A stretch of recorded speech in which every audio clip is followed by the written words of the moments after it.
Welcome to another episode of Tales from the Trail. This edition is a special one. Justin, Chezem, and I welcome an up-and-coming professional athlete, Carlos Vera. Carlos is outside the usual guest profile. He's a professional mixed martial arts fighter. He is currently a contestant on The Ultimate Fighter on ESPN. The UFC-produced show brings in 16 fighters to compete against each other to determine a winner who is awarded a contract to fight in the UFC. On the show, the 16 fighters are divided into 2 teams of 8, each coached by a veteran of the UFC. In this season, the coaches are Michael Chandler and Conor MacGregor.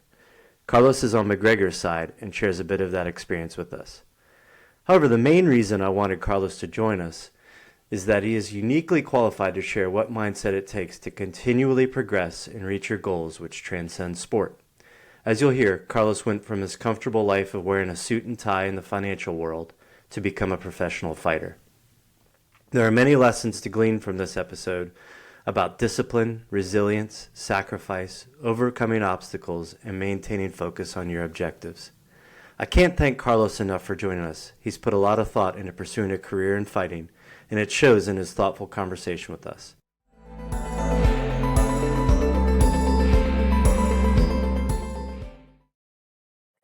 Yeah, I've seen it a few times. It's pretty gnarly. They say it's Yeah, this. you do have some. All right. So what do you like? What do you do? Do you treat that? Like, what do you do?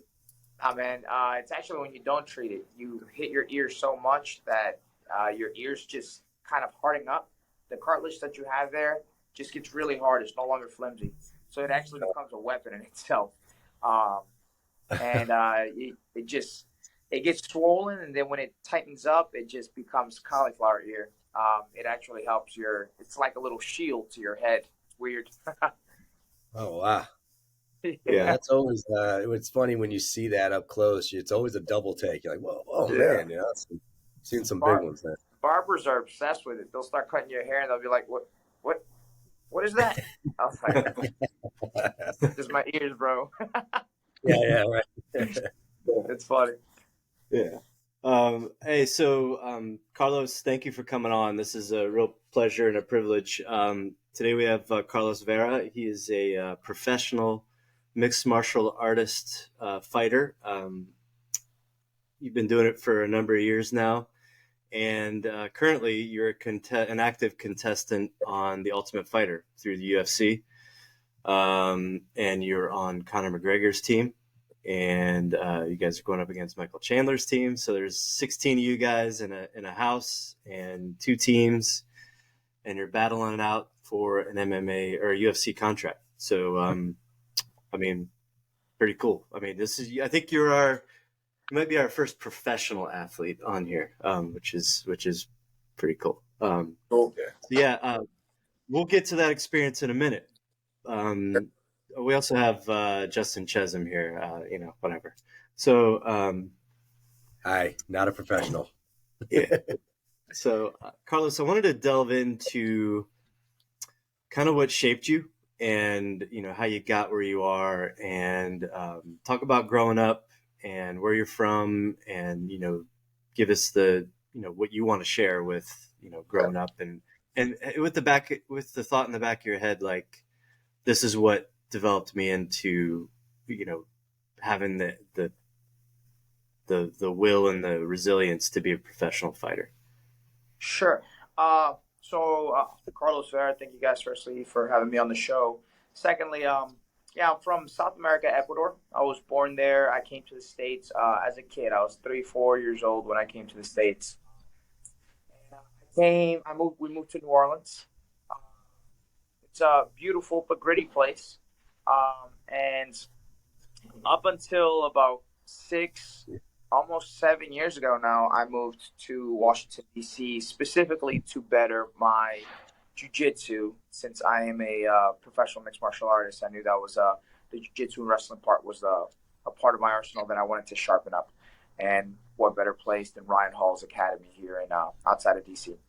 So when I was a child, I started martial arts at 4 years old. I started Taekwondo, and it starts innocently the whole time. And as every martial art, you start off just basically it's like a pastime, and you're learning how to move your body when you're that young. But with time, it becomes, especially with commitment, it takes on just a lifestyle. You know, just like any child that does any sport seriously, it's a lifestyle. You learn how to win, you learn how to lose. Um, it becomes experiences that you start collecting. Um, you feel nervousness before competition. You feel excitement after wins, and it's a big foreshadowing, honestly, of my life to come, right? Of my life that happened after that. But yeah, I did Taekwondo my whole life, and I went to it during my beginning years, my childhood. It was me learning to adapt to become an American. Even though I came here as a young kid, I was living in a Ecuadorian bubble per se because it was my family, my parents, my grandparents, my uncles, and just an Ecuadorian community around me. So you don't really understand what the typical American lifestyle is growing up until you get a little bit older.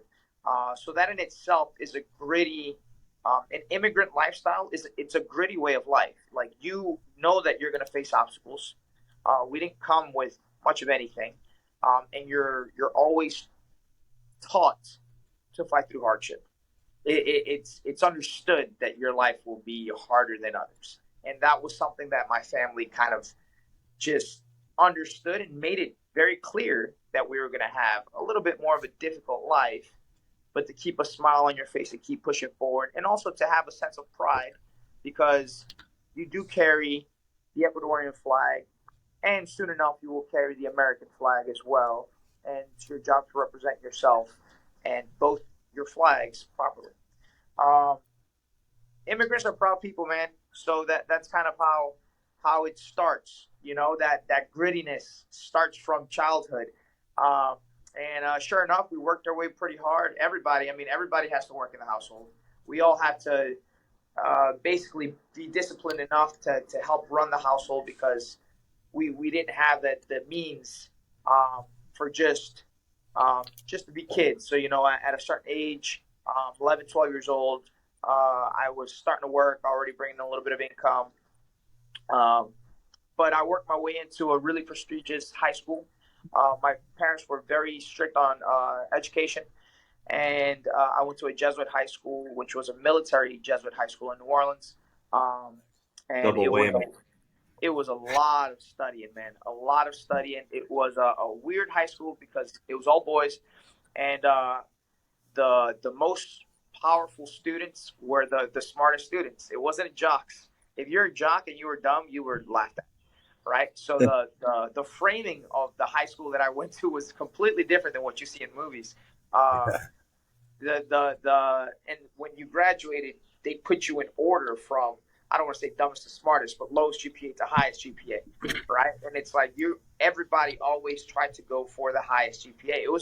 It was a really cool school because it really put into perspective how important education was, and then also we'll get into this later how schooling does prepare you for in order to be a professional athlete. But all of that helped give me a routine. Uh, you know, train before school, study hard, train after school, and then just continuing to do that for years to come. And that's really what developed me, you know. And then when I became 19 years old, I got a full scholarship, or 18 years old, I got a full scholarship to Loyola University, New Orleans. Again, I was still training kind of in the background, but at this point, I thought I was going to be an accountant. Um, I graduated in accounting. I worked in finance for about 6, almost 7 years, until I realized that I wanted to pursue. I was doing amateur MMA fights during this time. When I realized it was time for me to take the sacrifice, take the plunge, I took some of my 401k money and I just said, "All right, man, let's do this." And here I am today. Um, I haven't done too much, but I'm definitely in the route of continuing to accomplish my dreams. So, as a professional Yeah. athlete, yeah. I mean, so there's a lot to get to and all of that, right? So, like, immigrant, you know, that you talk about the grittiness and like, I mean, what are some of your memories with your parents? I mean, I'm sure they're working their butts off and trying to, take care of the family and that sort of thing. And, what kind of foundation did that lay in your mind of what it took to, be successful and to provide and that sort of thing? And obviously you saw them getting up every morning and tell that story of kind of your memories of that and what the impact it had on you. Yeah, it's really cool because when I think back, I think of my family as a whole. We were a unit, right? And basically, we were. Oh, I'm so sorry.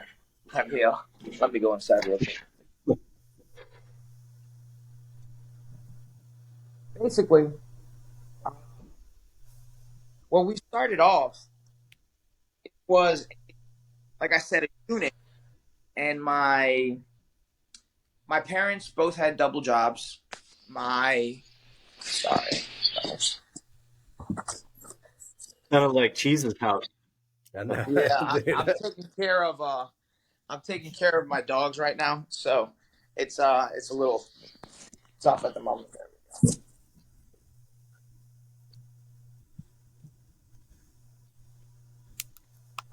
Can you guys see me now? Yeah. Yeah. Okay. Yeah. So when I was a kid, we started off with my family working um, 2 to 3 jobs in total. My grandparents also they owned a tailor shop, and my uncles they all had random jobs. So what I do remember is everybody would meet up at my grandparents' house in the morning, and we would bounce from one aunt and uncle staying with them, going to their job, to another uncle, to my parents, whoever could take care of us as kids would take care of us because we didn't necessarily have the luxury of a nanny or any of that sort. So it was always going from one job to the next job to the next job, and we just saw our family just work very, very hard. And it became understood that it would come a time when it would be our job to work very, very hard. So it started molding my framework that no one can just sit around and just hang out. Your job is to work. Your job is to help provide for your family. Your job is to overcome hardship, and your job is basically to to succeed, to find any way to succeed. So that really was the biggest thing, um, because everybody really did work all the time. Right. Right. Yeah. So, like, you talk about, your commitment when you started martial arts and how it became kind of a lifestyle and your routine, right? You were disciplined and going there before school and after school. And, when did it click over to you that we talk a lot about, um, kids who want to go from high school to college, you know, their team might train 3 or 4 nights a week and they may have a match on the weekend, but it's the ones who do the extra things and have some discipline around getting better at their sport that ultimately succeed. And so when did it click to you that that was the formula to get better, and for you to win matches and that sort of thing? Yeah. We competed on a state, national, and international level with Taekwondo. And initially, it was just my build. I was a stockier, very powerful kid, more than other kids, more so than other kids. And initially, it was me just learning how to initiate techniques, this and that, right? Just with my body type. But then when it came time that everybody was fairly physical, um, I came to the realization that certain techniques worked and the development of certain techniques, timing, all that stuff worked. So it couldn't just be um, innate. It could just be just regular practice. I had to drill. And drilling became essentially what set me out, apart from other fighters in the state. And I was state champion several times, became national champion several times, and then internationally. In the Junior Olympics, I got up to fourth place in the Junior Olympics for Taekwondo. But it was when we hit I would say, a level of competition where everyone is going to be game. When everyone's game, it's one, it's your heart, your will to win, and then two, it's how you train. If you're just Kobe says this all the time. If you just practice during practice, you're only going to be so successful. Um, and you realize, and my team realized that we wanted to win, so we would practice as much as we could, and specific scenarios of how to win certain positions and certain opponent against certain opponents. So I would say when I was about 12, 13 years old, when I really started getting like my boy strength into to preteen to teenage strength, was when I really started to kind of blossom as an athlete, and just mentally being ready to be a better competitor. I knew that I had to train in order to really keep up, because I'm also not the tallest kid, so I knew I had to work hard. So yeah, I think it was around that time, and it was around the time when everybody else had physical attributes to them that sometimes I couldn't match up to. So it was my skill, and it was my ability to drill consistently to get better at those skills. And it's actually those skills that I still use today. It was developed. Most of the skills that I have, footwork and kick wise, was developed at this time that I'm talking about. It was just Right. hours of repetition became my foundation to the MMA fighting that I do now. Yep. Um, Cheese, you got. I didn't know if you had a question. It's hard to tell, like when you're. No, no. I mean, Okay. I've got a lot of follow ups. I didn't know if you wanted to keep hitting No, with a few. no, go ahead. I mean, Get 'em jump going. in anytime you want. Obviously. Sure, sure. Most of my comments or questions are going to be crossing over into different sports. So, Sure. I mean, for starters, did you play anything else growing up, or like we're soccer people? I know Ecuador's got some pretty good soccer players. Is there Yeah. any crossover that you have? Yeah, I was gonna say, as a good Ecuadorian, of course, I grew up playing soccer. We played soccer, uh, pickup soccer games on the weekends. I played a little bit of club soccer, and I played some soccer in high school as well. My dad was like a minor league soccer player in South America, and he was really good. Actually, he's come to some of my games. We would go play pickup games, and I remember there were days where he's like, "I feel like playing too," and I'm like, "Dude, you're a beast." I saw him hit a bicycle kick when he was like in his 50s. I was like, "This is crazy, Dad! Like, what? Where did this come from?" It was nuts, man. People would always like be like, their jaw would drop when they see my dad play. It was yeah, we definitely grew up playing soccer. Well, so I'm asking that because you gave us a great story, about your past, about how you grew up, and that grittiness. You had no choice. You Correct. had to be tough. You had absolutely no choice, and I think that most of the kids nowadays, at least the ones that I'm recruiting to come to school, are usually pretty well off and didn't grow up in that type of lifestyle. I only have a few kids that I can remember that did. So, I mean, what type of advice can you give? I mean, how can you speak on that where I've got a kid who doesn't have that just natural chip on his shoulder. He didn't have to have it. He grew up in a good situation where, there's plenty of money and freedom and all that stuff. So tell me what your thoughts are on that, and how can a kid maybe create that environment for himself? I mean, what are your thoughts there? Um, I think you're hitting on a really important topic, because I think the word grit is missing from a lot of, I would say, Agreed. the younger generation that's coming up right now. You Hmm. know, it's kind of how people say, each generation gets a little bit softer. Yeah. But the reality is that right now, a lot of kids don't have to face the hardship that generations before them had to face, and I know that we didn't have to face the hardship that our grandparents had to face. So, but just because you didn't face that hardship doesn't mean that you can't mold your mind to become a little bit more bulletproof. Right. Um, so it all depends, and this is something that I'm trying to instill into my nephews now, right? Because my nephews are the same way. They're not going through the stuff that we went through. So the big thing is, even though you didn't go through that hardship, having that chip on your shoulder and having like that will to win is what's going to really set you apart from other people. And it starts off with competitiveness, really. I think so, because you should be a little. If you're going to do any kind of professional sport, you should look to win. That is, I think the first step is understanding that you're doing this to win. So, and you really have to understand that you must want to win. Now, we can go into different topics. You know, people become a little too focused on winning and don't do the right stuff. But the first thing is that they must understand that winning has to be the priority.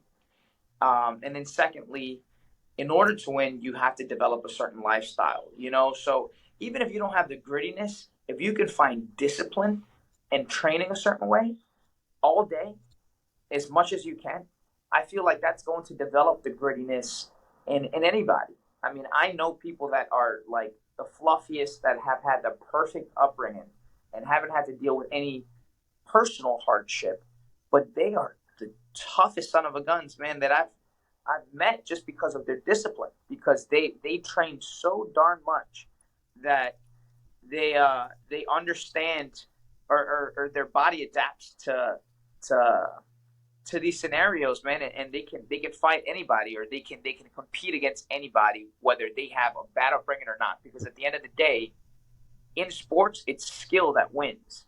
It's skill, and it's your will to win. Those are the two biggest things that I think you need.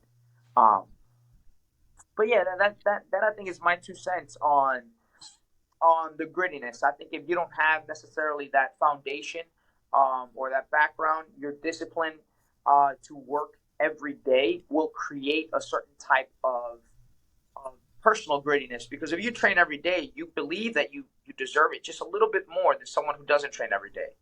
I remember thinking that too. Right. As an amateur, I trained like a professional.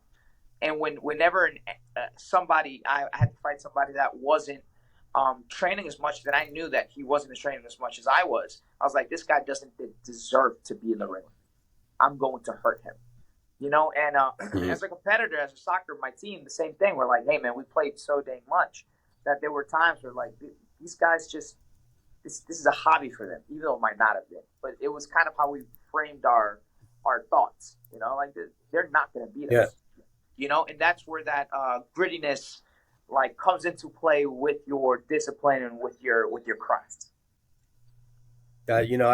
We get these kids in, and we have a saying that you don't truly know who they're going to be until they're with you, because they've been living under their parents' roof. They've had a different schedule their whole lives. The soccer was easier. The schooling was easier. In theory, it's supposed to be tougher in college, right? I mean, the soccer's supposed to be faster and stronger, and you really don't know who the kid is until he's there and he's under your roof now, and he's yours, and he's battling through that. So, what would you say to a kid?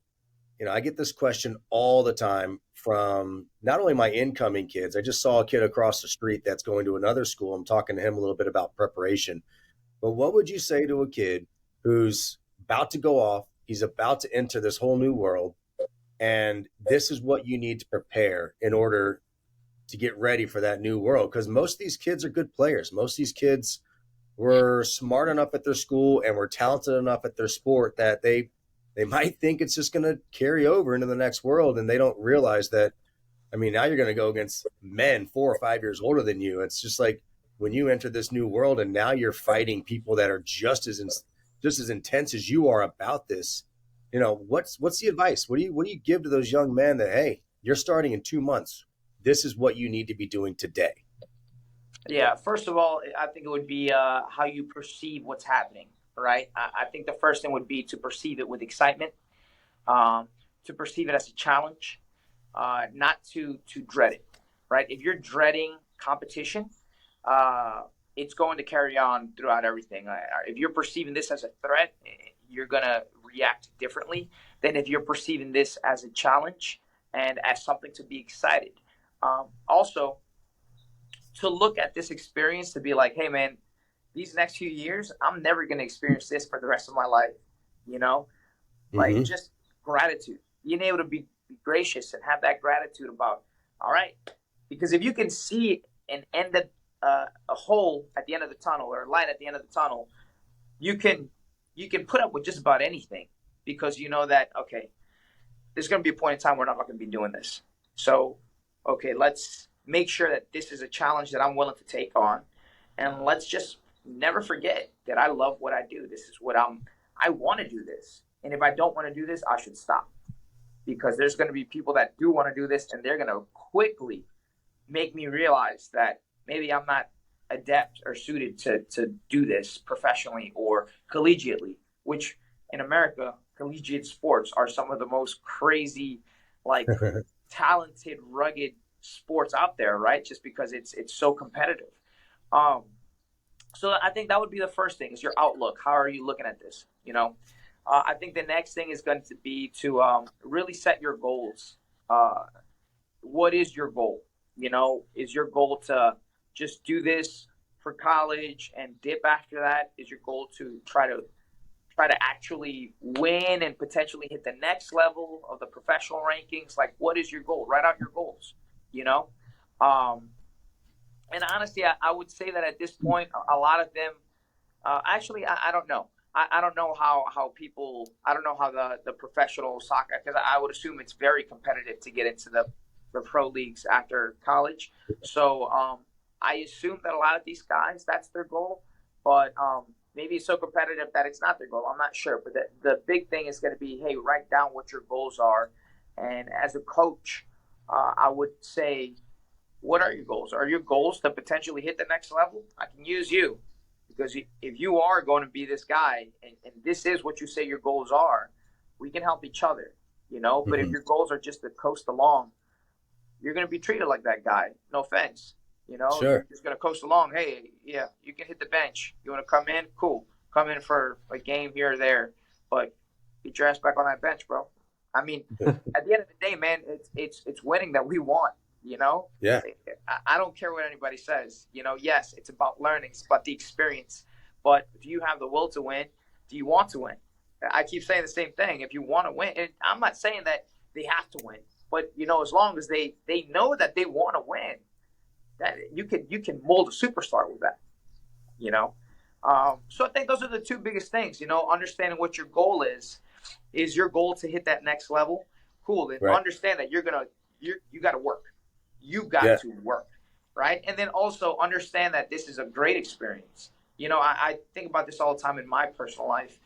There are days, dude, that my body's shot. I'm getting beat up. I'm waking up like spitting blood out. My nose is all kinds of jacked up. Sometimes I can't breathe. So, just there's things that come with this sport that a lot of other sports don't have to go through. And I have to tell myself, man, first of all, you love what you do. Second of all, there's going to be a point in time where you look back and you'll be like, God, I wish I could go back and compete again. But you can't do it anymore. So I'm taking this. I try to remind myself, and every day when I feel like this is some BS, like I don't feel like doing this today. My body hurts. I don't feel like being here all day. I want to go have a beer on a beach somewhere. I know that it's going to come a point in time where I can't do what I'm doing now. So it makes it all just relevant, and I become very thankful, and I get back to work. So those are really my tips for any collegiate athlete that is looking to start a new path, right, in college, getting ready to compete. John Calipari, the basketball coach at Kentucky, famous coach, won some titles. He famously was talking about making his players uncomfortable. Talk about comfortable environments. You're in Kentucky, you have every bells and whistles you can imagine, are given to these kids. And, Calipari's coaching some of the best future NBA talent in the country, in the world. And he's talking about making them uncomfortable, which I think is such a smart thing.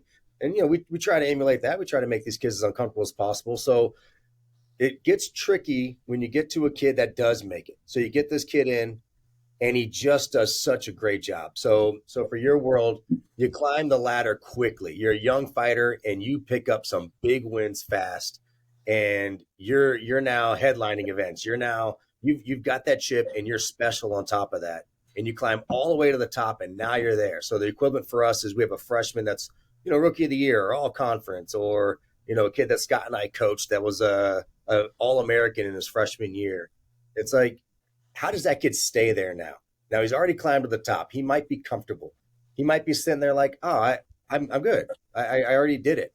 In your world, what happens to that guy who climbs a ladder and then thinks he's done? Now that you're coming after him or someone else is coming after him. What can you speak on that? I think first of all, it's important for this person to know that if you want to stay wherever you are, you have to keep working, because this is survival of the fittest, man. This is you're going to easily get chewed down back to minor leagues, to this, to that, to not being where you are now if you don't continue to put the work. Just like they have to know that. That person has to know that. If you do not keep working or increase, because now you're in a new level, a new league, like you're just going to get bumped back down. There's nothing more painful than someone who gets to the UFC and loses each 3 fights of their first contract and gets bumped back down to another regional promotion or to the minor leagues. And it's like that sucks, and they have to know that's going to happen. They must know, first of all, like, these are the repercussions if you don't take this seriously. You're going to go back. Congratulations on what you did. Let's celebrate you for a second. Understand that you've done a great job. You're here where you are because of your hard work. But don't look at your success and be like, man, all right, cool, I can chill. Because in the world of sports, you can't ever chill. You can't ever just stop working. So I think if the first thing is, if they understand and know that if I don't work, I'm going to go back to where it was before, then, as long as they understand that framework, I think that should innately give them a sense of, I need to continue to work. And if that doesn't happen, then,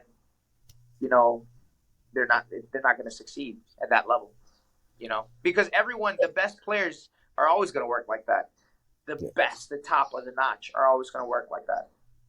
Yeah, I'm a little unforgiving sometimes, with like the discipline and structure. But like, hey, if you really want this, you're gonna find a way to make this happen.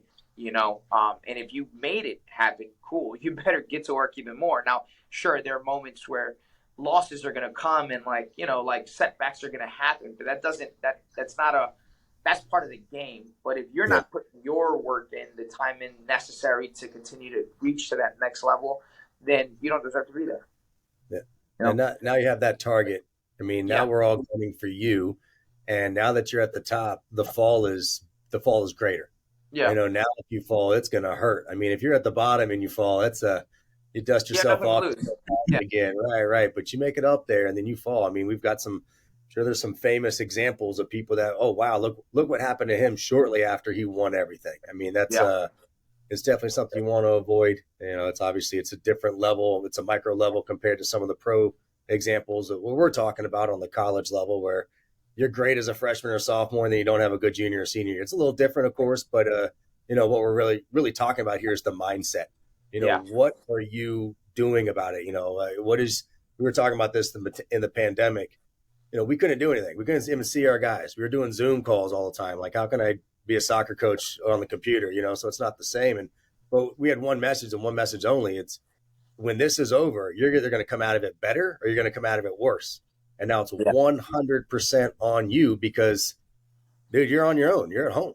Like, what? I can't do anything. So it's 100% on you. Are you going to come back better or are you going to come back worse? You're not going to be the same.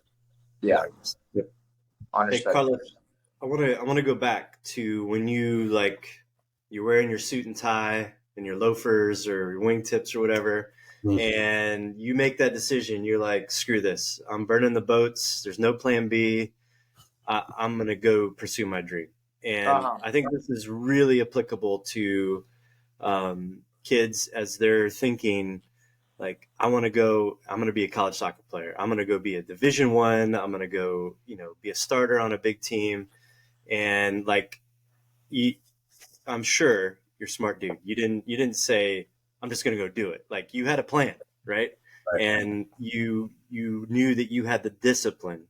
We keep talking about that. Like, what convinced you that you were going to have the ability to drop everything, your comfortable lifestyle, to go and pursue and be gritty and become a professional fighter? Well, firstly, I saw the higher level athletes because I was fighting on an amateur level, um, but I saw the professionals, and I remember getting beat up by a professional, um, and there wasn't enough time in the day for me to train the way that I wanted to train, um, because this person had so much more experience, and I just had to catch up. Um, and even when I was working, he was training, and I was like, "Shoot, man!" Like, in order for me to get any kind of good, I need to something's got to give. I'm not going to get to the level that I want to get to by working, you know, 10-hour days or more sometimes. So something's got to give. And I trained my best as much as I could. I'm talking about I would wake up at 5:30 in the morning, train for an hour and a half, go to work, train during my lunchtime because my MMA academy was probably about 15 minutes away. Train during my lunchtime for a good old hour or something, come back, and then train at nighttime till about 11 something at night after work. So there's still a lot of training. But I knew that it wasn't enough to hit that next level. So I mean, I got my ducks in a row. You know, I think smart enough to be like, okay, well, let me work to get this amount in my 401k. Let me take a little bit of this out, and I'm gonna pay myself little by little, and we're gonna figure out how to make everything else happen. This is just gonna be faith. I think faith is a big part of being able to take that plunge. Having faith that your hard work and your dedication will open doors, and that's 100% what happened. I quit my job, and I survived off a little bit of my 401k, and then teaching privates here and there, and then just off of the basic little fight money that I was getting from each fight. Um, but with each fight, I got a little bit better and a little bit better, and I had a plan, basically a plan of how to get better each time. So I felt like every 3 months I was just shedding old skin and becoming a new fighter, as I still am doing now, in my opinion. So I think that was the biggest thing, is me kind of understanding that I needed to drop the fluff, take all that fluff out, and just focus specifically on what I had to do. Um, and then next was just creating a plan of how am I going to continue to get better and better and better. I couldn't just stay stagnant. I think that's a big issue with fighters. I'm not sure about other collegiate sports, but like MMA is such a tough man's game that they rely on just getting tougher, um, and they keep the skills that they have to a certain point, but they don't necessarily rise in skills. They just kind of stay extra girty. That's why like their records do this. Because sometimes they fight someone that they're tougher, sometimes they fight someone that they're not as tough as, and like they don't necessarily get better. So I think the higher level athlete is going to look to improve their game, um, just overall, and they should be looking to evolve every few months. To be honest with you, I mean, do you suck at free throws? Okay, cool. Let's work on free throws. Maybe I want to kick it upper 90, right? Maybe I want to kick it bottom. Maybe I want to be able to curve it. Maybe there's different things that they should always be looking to work on, right? The game of soccer is insane. So for me personally, it's like I have boxing, jiu-jitsu, wrestling. And Scott, I wasn't the best grappler when I moved to Virginia 5-6 years ago. And right now grappling was one of my strongest suits. You're good man. So it's crazy, but that time work that you put in, and as long as you have, I think being able to plan, and being able to be like, okay, being able to set goals is just huge. Okay, within these next 6 months, I will be better at this. And even if you're not that great on it, you're going to be better at it than you were 6 months ago. Yep. So like little by little with time, you're just going to keep getting better and better and better. But you can't just wing it. So Right. I think my ability to understand that I needed to cut the fluff up and to give myself more structure was what helped get me to the next level. Right. Yeah. I mean, you're a perfect case study of like, having the discipline to, well, the foresight to realize, hey, this is a hole in my game, and I really need to have a disciplined approach to developing it and making sure that it's better over a span of time. And so you dedicated yourself to that. I think, yeah, that's an important lesson. Like, it's not, you weren't born that way, right? You had to develop and work at it and seek out. I mean, you made a huge leap, right? You moved from home in your comfort zone, and you came to the DC area to get better at something that you recognized as your I'm assuming your biggest weakness, or else you wouldn't have come to where you went. So you took a lot of risk, right? And you had the discipline. And one word that kept popping in my head was sacrifice, like, right? And I don't know that kids these days, I mean, I sound like every other, generation, like kids these days kind of thing, but it has nothing to do with your age, right? It's all about, are you willing to make a sacrifice to get better at something and pursue something? And, you made financial sacrifices, you made, career sacrifices. I'm sure, you haven't been able to do the things that you wanted to do, that sort of thing. So talk about, your willingness to make those sacrifices and the impact it's had on your life, and, and then ultimately how it's helped you reach your goals. Yeah. There's a lot of sacrifice. I'm a big family person. I haven't seen my family very much in the last 6 years. Here and there, I see them. We talk every day, but I don't see them so much. I don't live a regular lifestyle. Relationships, like personal relationships, sometimes just fizzle out just because you're not at all these social places that they want to happen. I actually immediately let people know, hey, I don't live a normal life. My life is training. I'm going to train all day, and I'm not going to be done till about 11:30 at night. True story, sometimes later. So I don't have a regular lifestyle like that. And there's a lot of solitude. In high-level training, there's a lot of solitude. You don't have – you have your training partners, this or that, but you don't really have just a social experience outside of your immediate training room. So I didn't know so much about that until I jumped in full force. Understanding that if I had to go back and tell my younger self, hey, you're going to have to go through this. Do you really want to do what you're going to do? My answer would have been yes. All right. So again, that's why I've been able to, the sacrifice is just part of it, and if someone really loves you and, if, all of that, they're going to stick around because they know that you're essentially trying to reach the pinnacle of yourself. You're trying to get to a better place for you, So understand that sacrifices you're going to have to make sacrifices to succeed. That's part of the game, right? Now, I would definitely say for a collegiate student, it's even harder, man, because I live in a bubble. For a collegiate student, you're going to have all kinds of peer pressures around you, right? You're going to have the hotties over there, the parties over here, right? You're going to want to go get a beer with the boys, so it's like, how bad do you want this thing, man? Like, do you want this thing for real? Then, okay, get to work.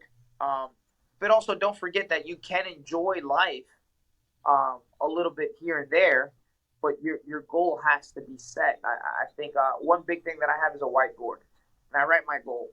It's like, this is what you want to be in the next 6 months. This is where you want to be in the next year. We're going to try to get there. So we have to push. So I think it's understanding like what it is that I want and understanding that these are the pressures and the sacrifices that will have to be made.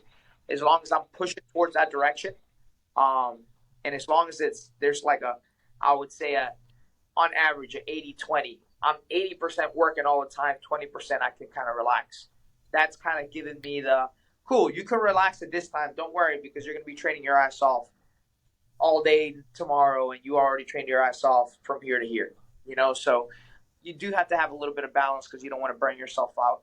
But I think it's just setting your goal and understanding what that goal is and then working towards that goal and understanding that sacrifices will have to be made from that point on, right?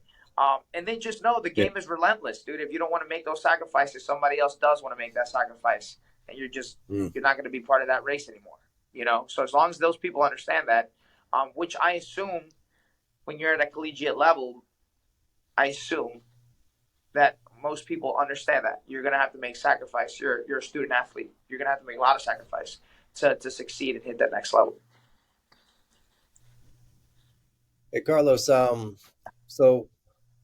I want you to talk a little bit about diet. You know, you're training a ton. You're right in the thick of things right now. So, you know, talk about what your diet looks like to prepare for getting into the thick of things. And then once you're in the thick of things, what's your diet like? Like, how does your diet transform, or are you pretty steady across the board? I mean, you know, let's talk about maybe some of the things you eat. Just basically where are you getting your power from? Where are you getting your nutrition? Man, that's a big one there. Obviously, I've had to get a nutritionist over the years, and working with a nutritionist. Then I've learned how to do it my own, and I kind of like told the nutritionist thank you. And at this point, I understand how my body works and how to feed myself. So there's on seasons, there's off seasons, and then there's that transitional period when you're going to go from off to on. I would say in camp, the diet is a very strict diet. Because we're in a weight-based sport. So I weigh on average about 160 to 165 pounds. I fight at 135 pounds. So there is a big difference of what I walk at and what I fight at, right? Which is crazy. And by me saying I walk on average 160 to 165, that's me eating the way that I grew up eating. Like rice, lentils, plantains, like a very Hispanic diet, you know, beans. It's very starchy. It just is, right? And that's kind of my comfort food. We do have a lot of salads and a lot of proteins as well. But that is like, I do find comfort in eating that way off season. I don't eat necessarily badly. You know, a plate of rice, beans, a salad, and some protein isn't bad, but it is a heavier meal. And I do train a lot, so it makes me feel fueled up. I train, like I said, 8 hours a day is not even. There's days that's way more than that, you know. And if it's shorter periods than that, it's like very, very intense. So that kind of diet really does help. On average, though, specifically within transition, I'll eat about 5 times a day. Morning times, high proteins. It's going to be eggs with a little bit of turkey sausage or turkey bacon, and then avocado, a lot of high fats, and then some fruits. So that tends to be my breakfast food, which is semi-heavy. Maybe sometimes I'll do a slice of Ezekiel bread or not. Ezekiel bread is kind of my go-to. Then I'll eat after the first training. This is going to be more because I have like a long day ahead. This is going to be a little bit more kind of green. So I have a lot of kimchi, vegetables, salads, and then like salmon or some kind of lean protein, just so I'm not too heavy because I'm about to start training again. So that's going to be, it's just filling yourself up with fiber, basically, so that you're not, you don't feel the heaviness of rice, such as. So, and then I'll eat something in between. Could be a smoothie, it could be a protein shake, it could be something of that sort. And then at dinner time, I want to eat a lot, especially when I'm training really hard. But I don't want to eat the wrong things, so I've had to make adjustments. So I'll make cauliflower rice, and since it's so low in calories, I'll eat like a ginormous kind of fried rice, cauliflower rice, where I put just dump vegetables on there, put some eggs, and I make a really good kind of a fried rice meal, so it keeps my shape and my body fed, but it's not overall in calories, bad calories anyway. And then I'll eat some. I do like my red meat too, man. I need it. I don't do it all the time, but I do need it. So you know, like grass fed steak, grass fed, just all kinds of meats. So that, I think it's that's basically my whole day. I do that just about every day. If I'm off season, I'll switch cauliflower rice with like regular rice, you know. But it's Mm. pretty consistent. That's great. I'm gonna steal some of those ideas. I need to. The last time, Scott, when's the last time you were 135? I think I was in high school, man. It's been we're creeping up on 30 years ago. Oh my goodness. Um, Carlos, talk about like the feelings and pride you get in representing Ecuador, representing the United States. I know that your heritage is important to you, and talk about like what that feels like, and just so the background on this before you get started. There are a lot of kids who play for these club soccer teams, and a lot of them don't end up playing for their schools because they're committed to their club, and they don't really play for something bigger than themselves, right? It's just playing towards the goal of becoming a college soccer player, and they don't necessarily have the experience of like that, esprit de corps kind of thing, and you get to feel that, when you're representing a country, and you know that you have a lot of people that are behind you because of where you're from and that sort of thing. So talk about how important that is to you. When I was a kid, especially coming to the States, they didn't have many Ecuadorian athletes. I mean, in the '90s, uh, they didn't have much Spanish speaking anything around anywhere. They had a lot of Hispanics here, but it wasn't like today where like there's Spanish, media everywhere. There's Spanish radio stations on FM. I remember when there was the first Spanish song that came on in FM. Like that's how crazy it was. FM radio, right? So I knew that I had a whole other culture that I was representing immediately, just because I didn't understand American culture and I didn't speak the English language at first. So my dream was always, especially since I was training as 4 years old, was like, man, I want to be able to represent my country someday, Ecuador, with the people that speak like I do, the people that talk like I do, the people, I want to be able to represent them someday doing what I do.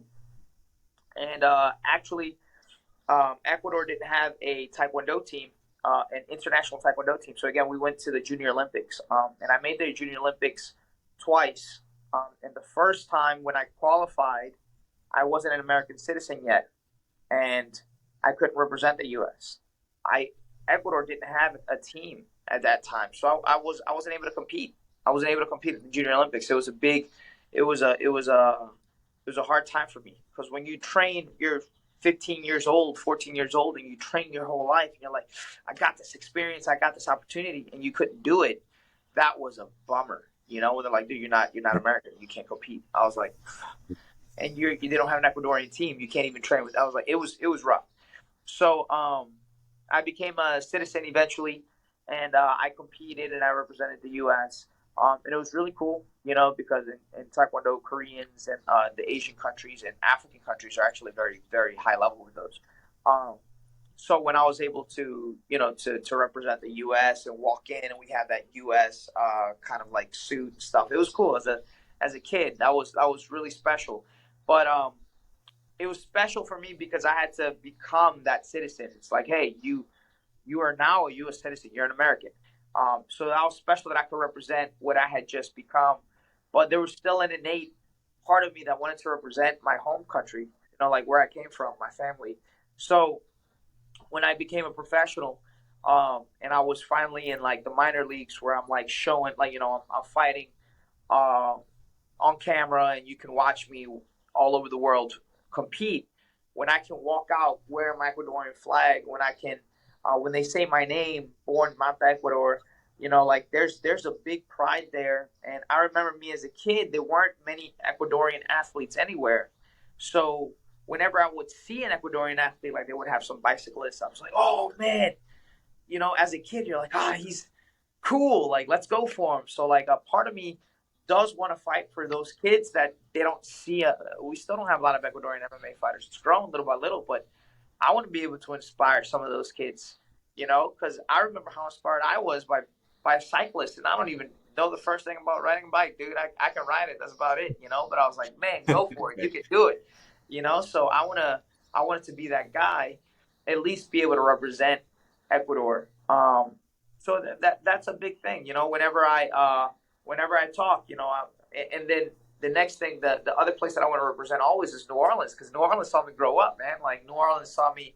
I went from being very much an immigrant to only understanding New Orleans. I was very culture shocked when I moved to DC. I didn't understand how backwards it was down south, but it's a beautiful place. It's a beautiful place. We have a lot of culture. We talk differently. Everybody is very hospitable. Southern hospitality is a real thing, So like I represent New Orleans as well. So the two big flags that I always like to represent is the Ecuadorian flag and the Fleur de Lis, like the New Orleans Fleur de Lis, So just being able to represent the places that I grew up in and the people that have shown me support is something that I hold dear to my heart. And I know how inspired I was to see people doing what I wanted to do that were from where I was, and I wanted to be able to do the same thing. So I think for a soccer player, understanding that they can represent their school, they can represent their city, they can represent, their club. I think finding what to fight for, what to play for, these are things that I think as coaches should almost. You don't want to be a sports psych, but you almost need to ask your athletes these questions. What are you playing for? Who are you playing for? You want to play for yourself. That is number one. Because if you're not playing for yourself, like when time gets rough, if you don't respect yourself as a player, then that's going to be an issue. But you also need to ask them, like, what about your family? What about your club? Where are your other loyalties found? You can use that to build a player up. If my coach would be like, hey, Carlos, who do you fight for? I fight for myself. Who else do you fight for? Well, I'll fight for my family because they've seen me do it. What else? Well, I'll fight for the cities that saw me grow up. I want them to be represented. I want them to know that I appreciate everything they gave me. So when when stuff gets rough, you can always kind of like pull into other stuff besides yourself. I can pull into my love for my family, for my cities, and that just gives me a little bit more energy. So I think it's when the game is tied, and you need to remember who you're playing for, you need to remember who you want to win for. I think it can give you an edge in victory, truthfully. So, yeah. It's really good to hear you say that because Scott and I talk about this all the time. We go recruiting. And most of the games I go watch, they call them showcases. There's literally nothing on the line. These kids aren't winning a trophy. They're a part of a club, and the only people in the stands are their parents and then like college scouts. And in this country, high school soccer, specifically public high school soccer, really isn't that strong. But, man, you could see a huge difference in the kids at the high school games just because – there's something bigger than them. It's their school. There's going to be, like you mentioned, there's going to be girls there. There's going to be teams that are, they're not in season or whatever. Maybe the lacrosse guys are coming to watch the soccer game. And so you're representing so much more. And the next day you're going to be in school and they're going to be like, oh, I saw him in the newspaper. He scored a goal. There's just so much more there, even though the level is much lower. And so, you could see it in your face, the excitement there to, you can just see there's just so much more. And I'm glad you said that at the end, that it gives you more energy. I mean, when this is a team sport, but you're an individual and each team is made up of individuals. And if you're bringing yourself down, you're bringing the team down, whether you're the last guy on the bench or not, that doesn't matter. The last guy has to challenge the guy ahead of him. And if that guy's not being challenged, he's going to get weaker too. And so it's really cool to hear you say that. Hey, we mentioned a few people on this podcast. You mentioned Kobe. I mean, I love Kobe. We talked about Peterson and Calipari.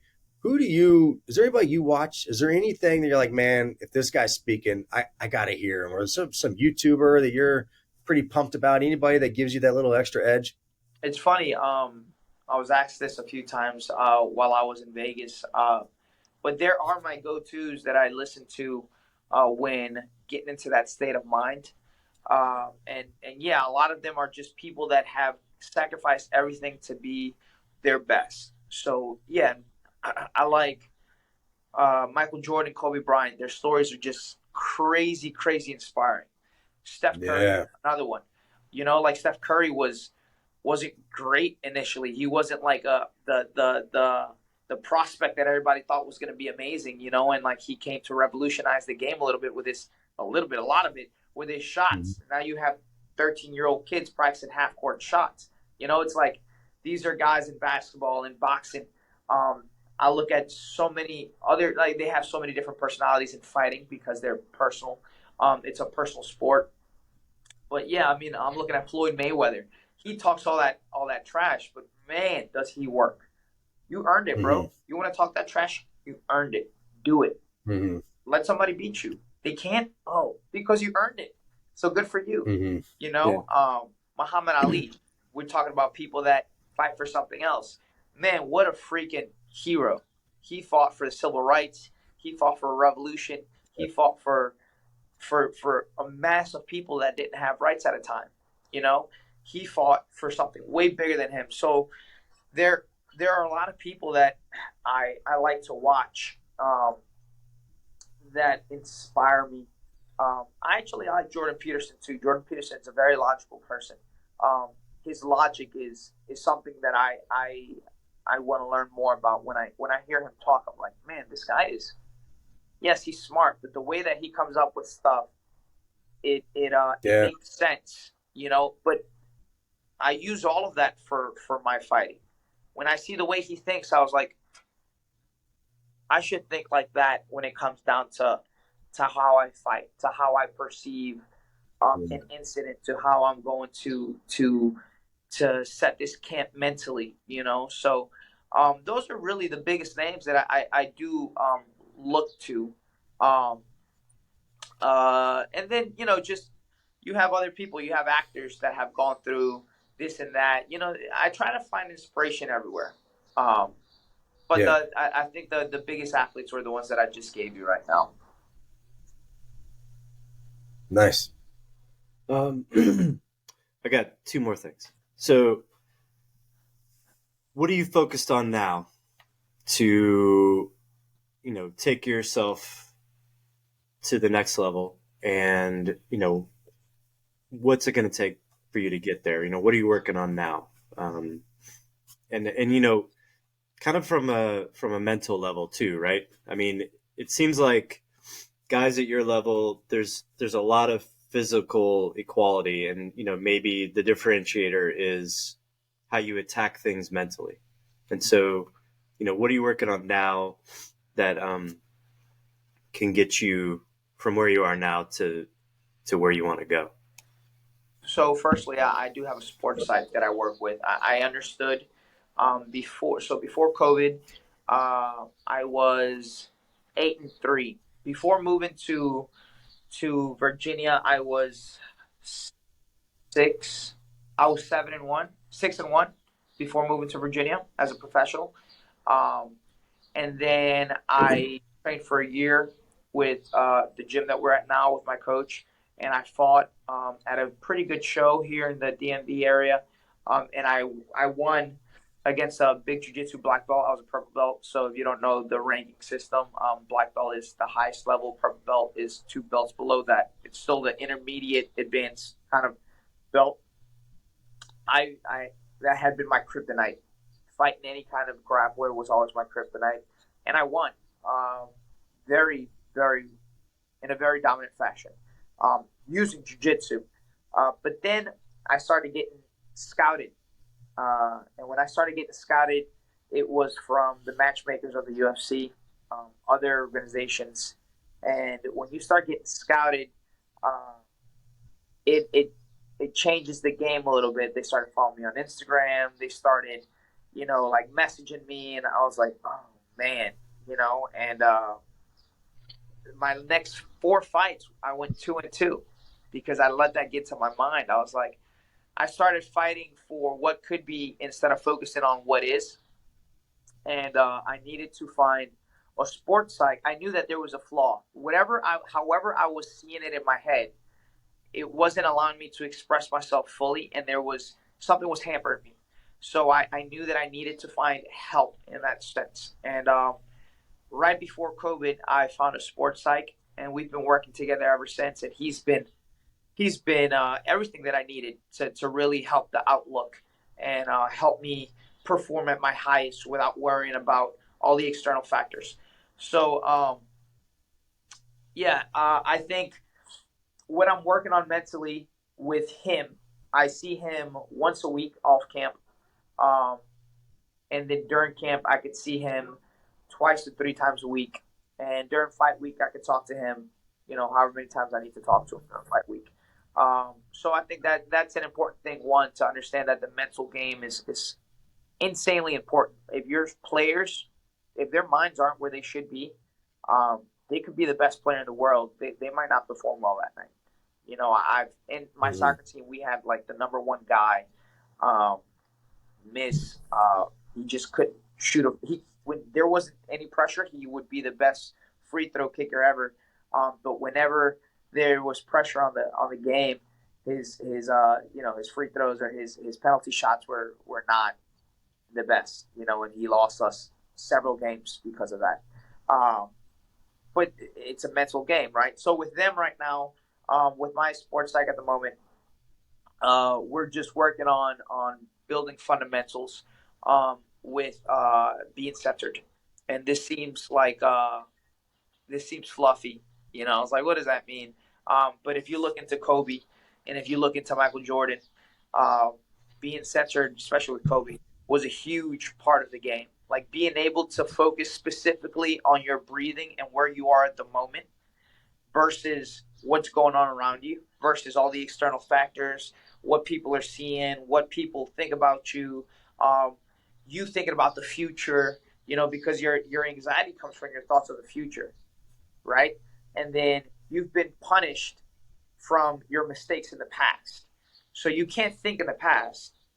You can't think in the future. You have to think in now. That's when you perform the best. That's when flow happens. I don't like to use that term, right? But when people get in the flow state, it's because they're fully focused on what is at that moment. So that starts with being present. That starts with being mindful.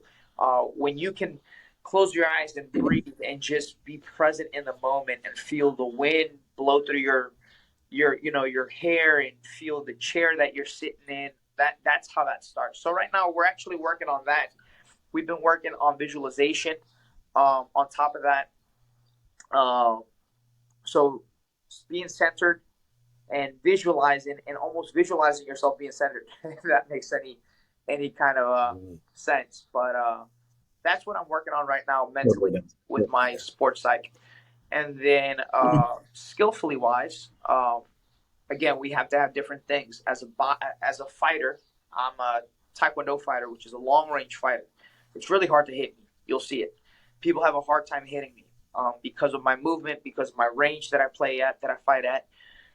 But I know that I want to be a better wrestler. But in order for me to be a better wrestler, I need to close that gap. I need to be able to fight closer. So I've been working on nothing but boxing and going from long range to short range to grappling.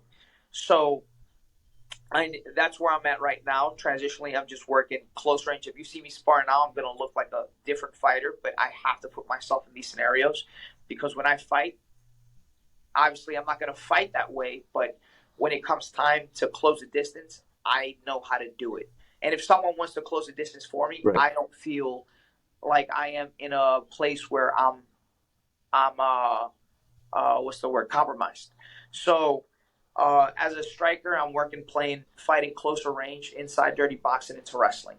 In jiu-jitsu wise, right now I'm into footlocks. Just because when I first moved here, I had to learn how to pass guard. Justin, this might go a little over your head, but I had to learn how to pass guard. I had to learn how to have guard retention. Those are basic things that other places don't really teach you, but those are basic fundamental things. So like for the first five, and Justin, our academy is called 50-50, which is a leg entanglement position where you can get footlocks. Essentially, you can get reaps, and I can like make you tap by grabbing your foot a certain way, because if you don't tap, I'm going to rip your leg off, right? That's what our gym is known for. But guess what? Our gym barely teaches that. Our gym teaches so much fundamental stuff. You have to learn how to be in base. You have to learn how to pass guard. You have to learn how to hold, how to have a retention, how to stay safe in positions. that's what they go about. So when I first moved here, I had to learn that from scratch. Here in the DMV area, they tend to have a very educated and sophisticated route to victory. I will say that. I will also say that they're not the grittiest, right? Because they're very white collar. They're not blue collar. Louisiana, on the other hand, we're not the most sophisticated. But we are the grittiest people I've ever seen in my life. I learned to fight quick because every blue collared worker there fights with everything that they have. Not necessarily here, but here, right? So when I first moved here, I had to learn to take this and put it aside and use this. And now that I have a little bit more of both, I can use both, right? So at the moment in jiu-jitsu, I'm working on the nuances now that the gym is known as 50-50, right? Yeah. The heel hooks from different positions, footlocks, being able to play that esoteric game that most people don't know how to play. And this is going to make me stand apart from the rest of the jiu-jitsu MMA world. So, dude, believe it or not, I have boards telling me this is what you're working on now. This is what you're working on now. This is what you're working on now. So there's a lot that I'm working on. Wrestling, I'm working on basics again. Basics, just singles and double legs. But how can I put that into my fighting style? So there's always something to work on, man. I have a whole playbook of what I'm doing at the moment and what I'm going to be doing 6 months from now. So that's what I'm working on. But right now the goal is to hit and stay in the big leagues, right? So once this show is done with, we'll see what route my career takes off, whether I stay in the UFC, whether I go to Bellator, whether I go to PFL. Maybe I'll take another fight in a minor league organization just to try this new style that I'm trying out to get ready to go back into the big leagues. I don't know. That's the hard part of fighting, right? You just have to be adaptable. But I know that a lot of competition and a lot of opportunities are already arising. I've already been contacted by a lot of big league promotions. So we're just trying to get ready, and we're just working on my holes, and we're putting everything together.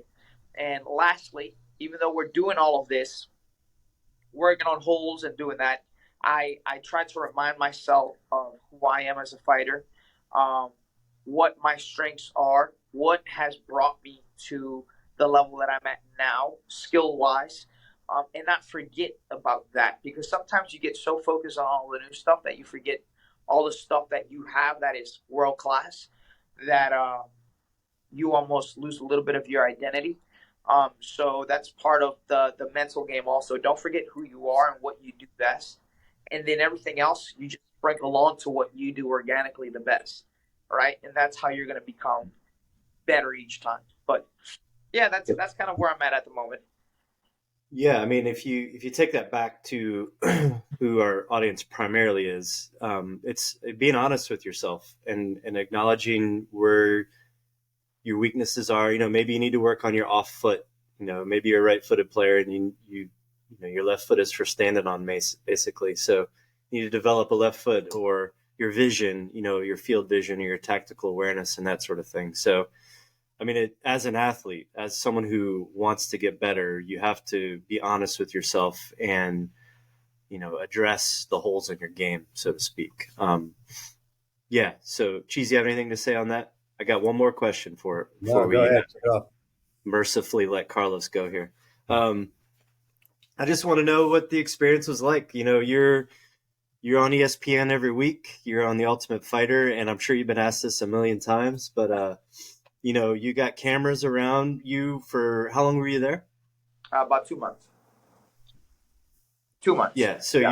You're living, reality TV for 2 months, and everybody, it's a lion's den in there too, right? I mean, everybody is eyeballing each other, and they're honing in on what you're weak at and that sort of thing. And I know you can't talk about it too much at this point, but what was the experience like, and what did you take away from it, and what did you learn, from your other competitors and your coaches? You had world-class athletes, world-class coaches there. Just summarize the experience and how great it was and that, that sort of thing. Yeah, it was a special experience because, um, like you said, there's people from all over the world, so you see the greats train, um, and even though they all train a little differently, um, they all still train very similarly in a sense of like it can't just be uh like just kill work. It has to be cerebral as well. Like the best fighters are cerebral. Mm-hmm. They have to understand how to train because MMA is such a physical sport that if we trained hard all the time, we would all be like punch drunk. So seeing other people, the highest level coaches, train the way that we've been training, striking and jujitsu, it was really eye opening for me. I was like, cool, we're onto something. We're doing something really good. I'm flowing through positions with these fighters, and they're having me do drills that I do on my own, which is really really cool. Now, regarding the house, being in the house full of cameras, that took adjusting to. Again, I'm not the most social person at times. I can be, but I enjoy to be by myself when I'm not training, just because I'm always around people. I'm in a house full of 16 guys that are all competing, that are all cutting weight, that are all on a certain diet, that are all exhausted, that all miss their families. They don't have their phones. They don't have TV. We don't have radio. We didn't have music. So being comfortable with who you were was very important for me. I was like, all right, cool. This is who I am. They're gonna talk smack here and there. That was a little rough at times. You'll be able to see that on the show. But it was a good experience personally because I was able to understand and meet these other fighters, see where they were, see a little bit of myself in them, be like, huh, I act like that sometimes. Interesting. Right? And I see how he's acting, why he's acting, how he's coming across. I was like, okay, I gotta stop doing that. Right? And then the cameras was wild, man. Like me and the guys would sometimes talk at like 1 a.m. Like me and my roommate, we would talk like 1 a.m. regarding fights, competitions, and then it's just us. And then all of a sudden, the camera crew walks in with like 5 ginormous cameras, and they start recording us. And they're like, "Keep going." I'm like, "This is so weird, dude." It was like it's hard for me to talk to you like we're talking right now when there's like 6 cameras like right next to me, But it is what it is, man. So that was an experience. Being able to understand that you're going to be in front of a worldwide audience was also something that is new. And right now it's new. Watching my friends win and lose in front of the world, it's a new experience for me. Because, we've done that before, but being on ESPN internationally, it's another level of exposure. So that's something that I'm still getting used to, and I want to make sure that I stay the person that I am, and I want to make sure that I don't lose anything that's got me here. Like social media is fluff. It's not real. It's necessary, unfortunately, because this is the world that we live in, but it's not real. So as long as I keep doing what I'm doing, and I keep focusing on my growth as a fighter, as a martial artist, as a person, I know that I'm going to continue to move on forward and take strides and be where I want to be. And that's something that really I realized while I was on the show. I realized actually how disciplined we all were, but I did see different levels of disciplines. I could be like, oh, some of us are going to go further than others. Just because just like we were talking about before, just because you reach a certain point, so people almost like put their feet up and be like, here I am. Other people like, let me go fucking train some more. The first night I got into the house, you probably didn't see this. Immediately, I went to go run laps. All right, cool. I'm about to go run. So see y'all later. But yeah, it was a cool experience. The coaches were awesome. Conor MacGregor is wild. He has days where he's down to earth. He has days where he's exactly what you picture he is. Michael Chandler's a really down to earth dude. You're gonna see a little bit of this in the future, so I won't say much. But they took us to the casino, and like Conor gave us like $1,000 in chips just so that we can have fun with. It was cool as hell, man. He bought us like tomahawk steaks and shit. We're like, oh my god, this is insane, right? So it was a great experience. I'm gonna take it with me forever. I grew as a person. I grew as a fighter. And actually, I made such good connections that I'm gonna head out to Ireland next month, and I'm gonna go train with Conor and his team for No, that's about great. a few weeks. So Great. Nice. that is one thing that I will always say, and I'll also recommend for your players is to understand that networking is everything, and treat everybody kindly, because you never know who can help you get to the next level, or this one connection can help you with something else. Um, your opponents, opposing teams, maybe y'all were rivals at one time, but y'all could be the best training partners at another time. Like, everyone who you meet, there's a reason why you meet them. So, always network, always talk to them, always, be kind, and see how you guys can help each other out. So that's my 2 cents on that. That's beautiful. Great words there. So that's all I have. I don't want to keep you any longer than this. So I can't thank you enough for your time and your being gracious enough to join us and share so much. That was freaking awesome. I loved it. So Carlos, man, I got 4 pages of notes.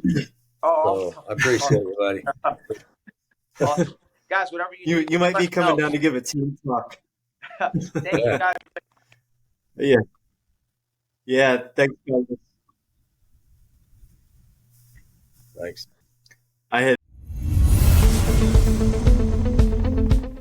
Thank you for listening to Tales from the Trail. Please take a minute to visit MatchPlayRecruit.com, check out our other podcasts, and send me questions and comments. Thank you again to Carlos, and we'll see you on the trail.